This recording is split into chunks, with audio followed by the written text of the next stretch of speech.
The city of Minneapolis preparing for serious unrest, another word for riots, as a result of the Officer Derek Chauvin trial, which is now underway. They've got jury selection happening here.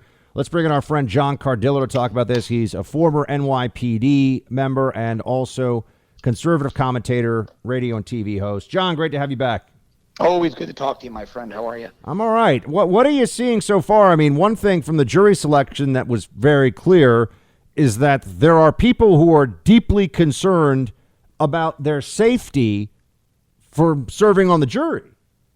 Yeah, look, I've got two observations here. One is that I'm a little concerned about the fact that there was no change of venue. I don't believe Chauvin can get a fair trial in Minneapolis or the Minneapolis area. In fact, I was watching a bit of jury selection following it, most of the jurors know this case. They know the case intimately. I don't think there's anybody in the country that doesn't know this case. I mean, George Floyd became a household name, so did Chauvin. It essentially shut our nation down. There was civil unrest in multiple cities.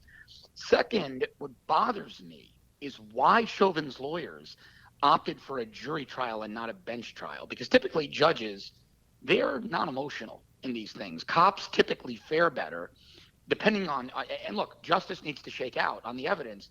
But judges will typically rule on the evidence because they don't want to be overturned down the road. And this is, this is still Minnesota. You're going to have relatively moderate to right-leaning appeals court judges. And so Chauvin would have done, in my opinion anyway, I mean, I watched a lot of cops go to trial, and I can't recall, maybe more than 5% of them taking a jury trial, opting for a jury trial. I was very surprised they didn't go with a bench trial. But again, the jurors are going to be in danger here. If it's not physical danger, they're going to be doxxed. Their addresses, their places of work are going to be put out there. They're going to be harassed. I was shocked that there wasn't a change of venue in this trial. I don't see how that can be fair in any way, shape, or form to the defendant.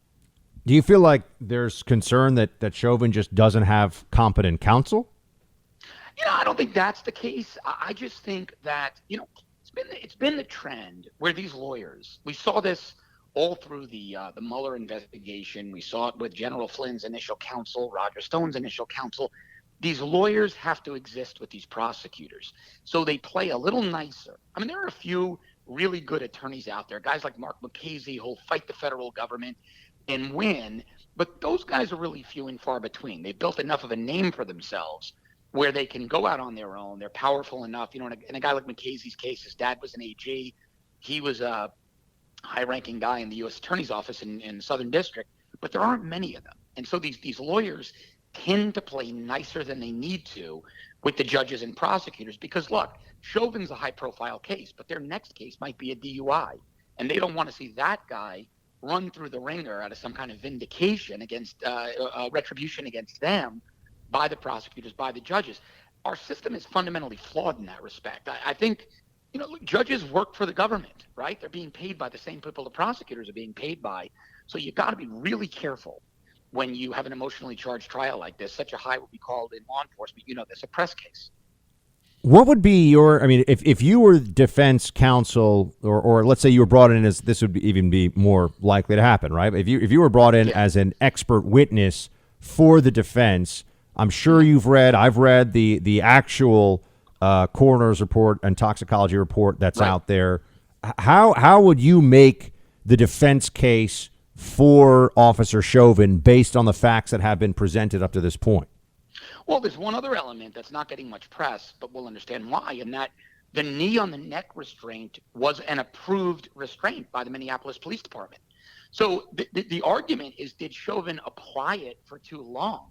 But when you combine the fact with it having been an approved restraint, something this guy was taught in the police academy and told you're allowed to do this, when you combine that with the meth and the fentanyl and the other narcotics in Floyd's system, I don't see, forget that I was a cop, Buck, just as an American citizen who wants to see fair justice, I don't see how you don't have reasonable doubt that Chauvin's actions killed George Floyd. The guy had, deadly levels of fentanyl in his system, a downer mixed with methamphetamine, an upper. That's got your heart and your central nervous system doing all kinds of crazy things. Now the guy's using an approved restraint. We don't know if Chauvin was continuing that restraint because of Floyd's erratic behavior at that close, intimate level. There's so much doubt here. I don't see how they get a conviction. And I think, lastly, he was overcharged. I think the murder charge is too high of a charge. I don't think prosecutors meet that bar. We're speaking to John Cardillo, formerly of the NYPD. He's a conservative commentator, TV and radio host. And John, I mean, we're all expecting. I think there's nobody out there. You can even see what the city of Minneapolis is doing right now, expecting that this could get very ugly very quickly. And one thing that I believe everybody needs to be prepared for is that even if, let's say, there's a manslaughter conviction, so on the lesser charge than the murder 2 they've put on there, and to me, murder 2 is just clear overcharging. And when you see the justice system do something like that, really to just mollify the mob at some level, right? I mean, to make them feel like things are getting a little better for some reason, that's disconcerting in and of itself. But even if there is a manslaughter conviction, it feels to me like there could still be riots and major unrest. Oh, there's definitely going to be. And look, overcharging is a chronic problem in prosecutors' offices because they want to swing for the fences. So take police cases out of this, the ones that cause riots. When Casey Anthony was charged with second-degree murder for killing her daughter, I was sitting with a good friend of mine. He's a very good criminal defense attorney here in Miami, a former prosecutor, and his wife's a judge. And we looked at each other. We said, she's going to walk. They cannot meet the bar for murder 2 in Florida. But these prosecutors want these big cases with these big charges and hopefully these big guilty convictions and long sentences.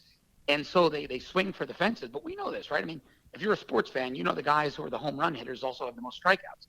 And so I think they're heading down that road. But yeah, Buck, no matter what happens here, if they convicted this guy of capital murder, they're going to riot because they're going to say, see, it was capital murder. The cops are vicious killers. Let's riot. If he's acquitted, they're going to riot. See, it's unfair justice. A white cop killed a black guy.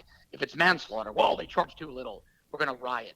I don't think there's any escaping riots because that Black Lives Matter Antifa mob have been told, you have permission to riot if the wind changes direction. You have permission to loot and steal and murder and destroy because you're the left and you've been aggrieved and you're people of color and yada, yada, yada. And so I really just feel bad for the residents and the merchants in that city because they're going to be the ones who suffer at the end. John, I also want to ask about the extension now of, I think it's about 23 or 2,400 National Guard deployed around our capital. And, that's a serious deployment. I mean, people have been pointing out it's more than we have in some countries that we consider combat zones deployed.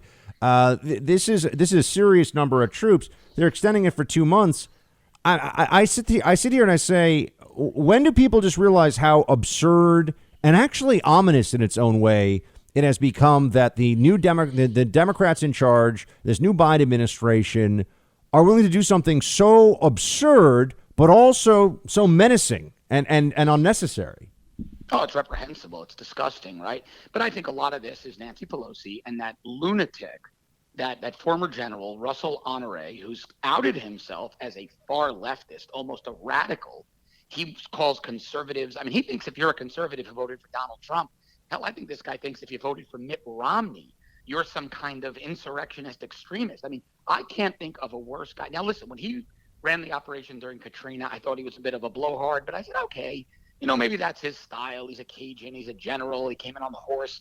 But after seeing his statements of late, this guy's unfit to be in the position as the head of the panel deciding what security around the Capitol needs to be. I think this is the most un-American thing I've seen in a very long time. We have a First Amendment right to petition our government with our grievances. It's enshrined in the Constitution. And now we're being told not only can't we do it, but if we attempt to do it on the steps of the Capitol, we might get sliced by razor wire or shot by armed troops. Buck, I can't think of anything more un-American. I remember when even the mere mention of National Guard, while there were active, ongoing riots in Washington, D.C., with ongoing violence against members of law enforcement, and this was also part of a movement, as we know, the BLM and Antifa across the country, that remember Tom Cotton's op-ed in the New York Times, send in the Guard? That was, they said that was tantamount to violence, that they was calling for violence against people of color by saying that there should be National Guard deployed to stop riots in D.C. Now they've got the National Guard there deployed like the Parks Police or something, just making sure that nobody's littering. It's crazy. Oh, they wanted to treat Cotton like he was Heinrich Himmler, bringing in the SS. I mean, he was vilified. They wanted to kick him out of Congress. They wanted to see this guy excoriated, his family shamed for generations. Biden does it, and it's meh.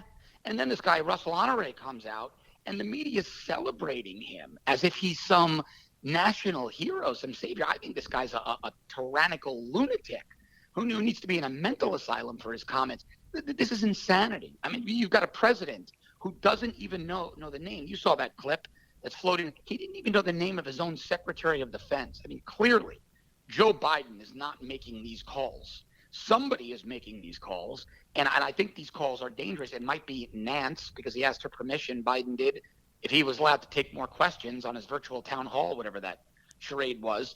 But Pelosi and this guy Honore, that's a scary combination. And this isn't me being rhetorical. This isn't me being hyperbolic.